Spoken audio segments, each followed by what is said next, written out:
Baik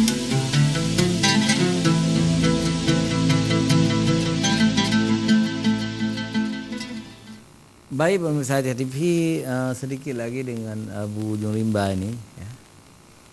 Jadi tidak mesti menunggu istri pertama meninggal baru kita berpoligami, tidak mesti. Tetapi kalau kita sangat setia dengan istri pertama, saya pikir lebih baik satu aja istri kita. Karena zaman sekarang zaman yang sangat sulit, ya. Sangat sulit dalam mencari nafkah. Kalau yang halal-halal itu sulit, kecuali korupsi dan sebagainya, itu banyak rezeki. Tapi kalau yang halal itu tidak terlalu banyak, tidak mudah kita cari rezeki yang halal. Ya. Maka kalau ingin berpoligami, berpikir-pikir dulu, apakah mampu kita memberi nafkah atau tidak. Apalagi ada pepatah Aceh, ya. Pepatah Aceh, gepohan sakit gicarut hamale, po bantu ale, gepohan sakit gicarut hamale. Jadi po bantu ale itu kalau kita terjemah dalam bahasa Indonesia itu pengangguran. Tidak ada kerja. Jadi dia penganggur, tidak ada kerja, tapi istrinya 2, 3 gitu ya. Dan selalu hanya duduk di pos-pos jaga, main batu, main kartu domino. Kerja nggak ada, penghasilan tidak ada. Tapi istrinya 3. Itu di dalam bahasa Aceh namanya popanti ale. Orang yang selalu ya duduk di pos-pos itu tidak bekerja. Ya. Jadi orang semacam ini tidak layak berpoligami. Satu saja tidak mampu diberi nafkah karena tidak bekerja, apalagi lebih. Nah, apalagi kalau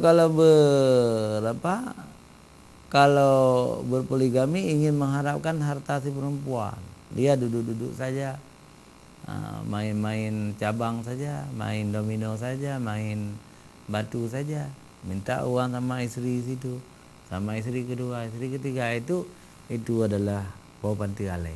Itu tidak bagus.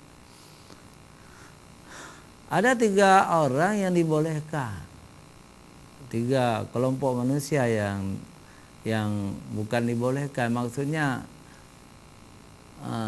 kalau mau berpoligami itu biasanya sukses.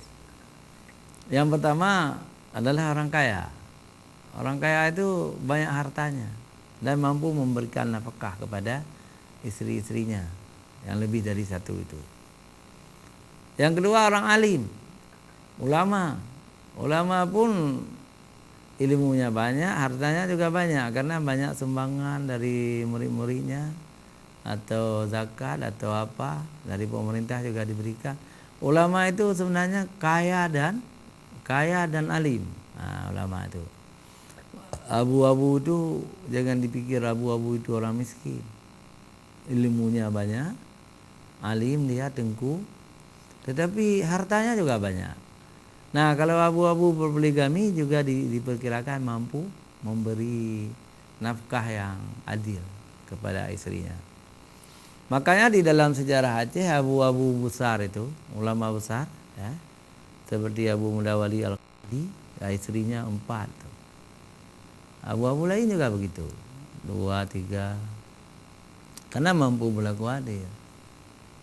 Kalau Abu Mudawali itu istrinya 4, tapi istrinya semuanya 5 itu.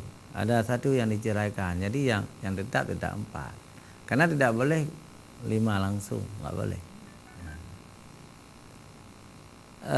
Satu lagi kelompok yang boleh berpoligami dan mampu memberi keadilan adalah Zuama. Zuama itu pemerintah, orang pejabat. Jadi pejabat itu walaupun dilarang oleh undang-undang, ya, pejabat itu kalau lebih 1 istrinya mampu memberikan nafkah karena memang pejabat itu punya kelebihan rezeki, gajinya besar. Tapi kalau kita penganggur cukup 1 lah. Jadi Abu, itulah kira-kira yang dapat saya jawab.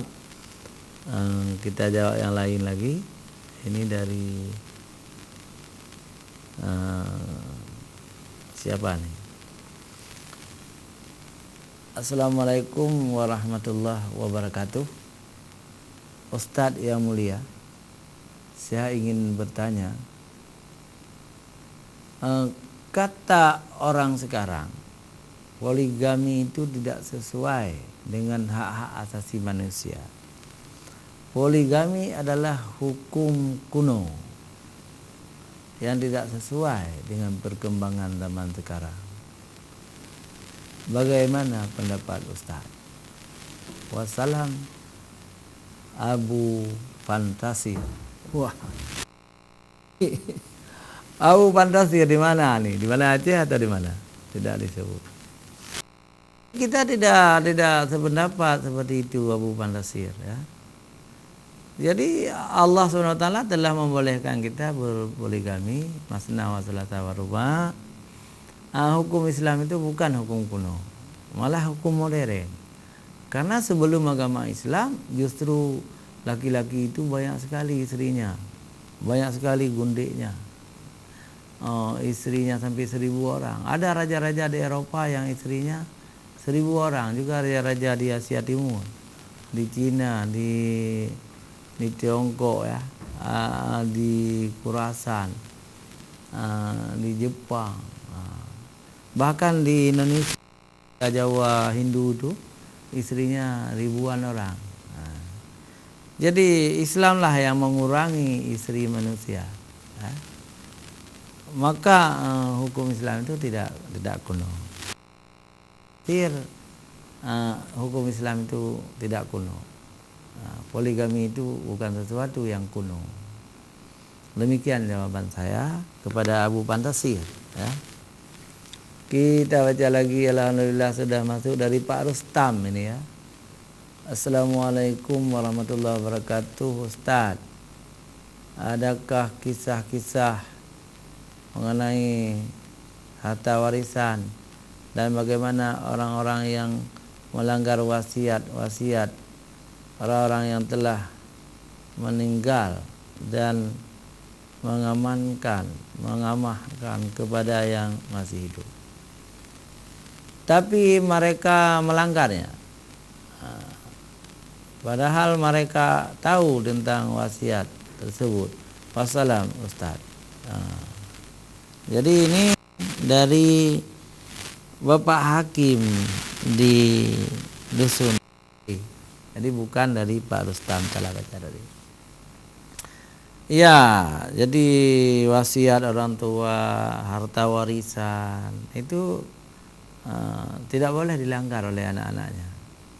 Misalnya ada harta yang sudah diwakafkan, ada harta yang dihibahkan, tapi dihibahkan itu menurut undang-undang, menurut ilmu faraid, jangan terlalu banyak yang dihibahkan. Jadi sudah dihibahkan, katakanlah anak yang dipelihara atau temannya atau anak yang menjaganya waktu tua, biasanya salah seorang antara anak itu diberi lebih oleh ayahnya karena dia itu memelihara ayahnya yang sudah tua. Itu tidak boleh dikutak-kati. Nah, tidak boleh, ya. Tidak boleh diambil lagi oleh walinya. Tidak boleh diambil lagi oleh si abang yang lebih tua. Tanah-tanah yang sudah diwakafkan ke masjid atau ke madrasah, enggak boleh lagi. Kalau anak itu melanggar, itu akan durhaka sama orang tuanya.